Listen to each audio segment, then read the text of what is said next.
Alrighty, good morning, 7th grade. So the second video from this week is going to talk about experimental probability. As you can see at the top, it says it's an estimate of the probability because we are using data from experiments or observations. So we kind of dealt with this a little bit earlier in the year when we did our box and whisker plots project where you went around and surveyed other people. We could have used that data to do an experimental probability project because again, you went around and you did observations and experiments. So what we do is we take the total number of times that something happens, which again is what we call our favorable outcome, what we're looking for, and we divide it by the total number of trials. So you guys have done this before. So what's going to happen is we're going to look at these examples. We're going to look at the number of favorable things happening, the total number of things that we looked at, and use that for our probability. So example number 1, it says JT is practicing his batting. It says the pitcher makes 12 pitches. It says JT hits 8 of the pitches. What's the experimental probability that he'll hit the next pitch? So a favorable outcome is him hitting the pitch. It's what we want to have happen. So the number of favorable outcomes would be 8 because he hit it 8 times. The total number of trials is how many times we observed that, and that's going to be 12 pitches. That tells me how many times.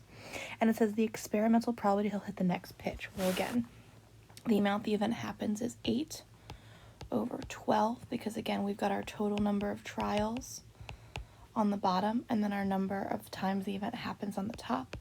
We can simplify that fraction. Again, you can use your calculator or your mental math skills to know that 8 out of 12 will simplify down to 2 over 3. We can also turn that to a decimal, so that could be 0.66 repeating, which again, if we want to turn that to a percent, would be 67% because that would round, because remember, this is 0.66666 forever and ever and ever, so that'd be 67%. So if we refer back to that last video of the terminology, we would say that this event would be likely. So we can have our answer as a fraction, or as a decimal, and then again if we wanted to classify it by the kind of word that it is.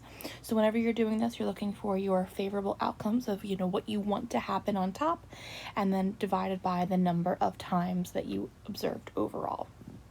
So what you can do for this example is you can pause it and try it yourself, or you can just listen along as we do it. So if you want to, you can pause it, and I'll put up the answer in 3, 2, 1. Alrighty, for example number 2, it said Kathy played a game of darts. She threw 15 darts and hit the target 9 times. So she threw it 15 times, so that's going to be our total number of trials. But she hit the target 9 times. And again, number of favorable outcomes, so that helps those line up there. So again, favorable outcomes will be 9, and the total number of trials will be 15. It says, what's the experimental probability that Kathy will hit the target? Well, she hit it 9 out of 15 times. We could simplify that fraction down to be 3 over 5 just by going ahead and simplifying it. Or we could turn it to a decimal. 3 divided by 5 is 0.60, which as a percent would be 60%. And we could also say that that is likely. Again, we can use that terminology. So I would take the fraction or the decimal. We could have it as a percent. We can also say that it is likely. And that's all you need to do for example number 2. Same thing, example number 3. Would like you to go ahead and either pause it or you can listen to the solution in 3, 2, 1.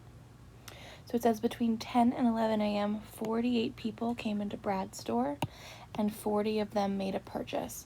It says, what's the experimental probability that the next person will make a purchase? Well, if I read through that, we know that the number of favorable outcomes, we know that 40 people bought things, and that was out of 48 trials because 48 people came into the store.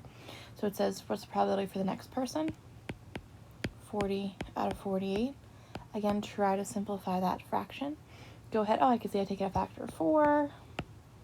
Be 10 out of 12. Ooh, I think I can simplify that further. 10 and 12 are both even. 5 out of 6. So again, you can either do mental simplification or you can use your handy dandy calculator to simplify.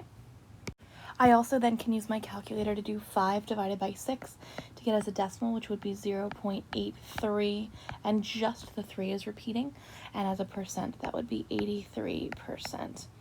And we would say that's likely as well. So again, I'll take it as a fraction, I'll take it as a decimal, or even as a percent.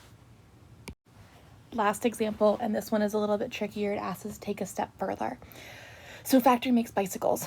Out of 300 bicycles, 2 were found to have defective brakes. So it says, what is the experimental probability that the next manufactured bike will have defective brakes? Well, it says 2 out of 300. So 2 out of 300. Well, I can simplify that down to be 1 out of 150. So that's my fraction. And then again, if I wanted it as a decimal, I could. If I do 1 divided by 150, that gives me 0.006 repeating, which is a super duper tiny, that would literally be 0.6 repeating percent. Super tiny number.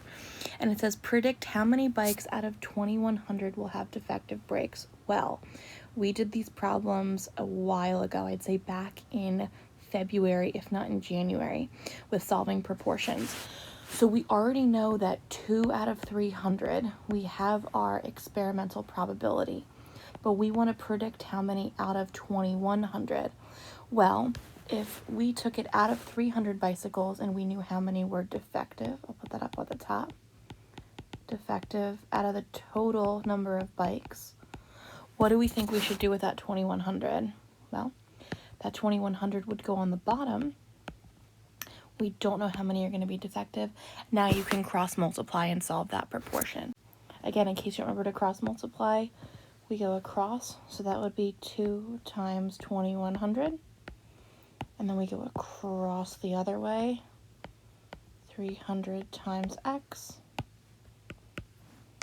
Multiply on both sides, 2 times 2,100. And then 300 times x. It's a one-step equation. Divide both sides by 300. 42 divided by 3 gives me 14. So we would expect 14 bikes to be defective out of 2,100. And there are absolutely multiple ways to solve this. Some of you might have taken your decimal and multiplied it by the 2,100. Some of you might have set up your proportion a little bit differently. Again, your brain works in all different kinds of ways. So as long as you're using the experimental probability to help you figure it out, you're good to go. So feel free to rewind this video, how many times you need to watch it. If you have any questions, please feel free to send me an email. You can go ahead and move on to the Kahoot, the check-in, and the problem set. So thank you for watching, guys. It's a great day to have a great day.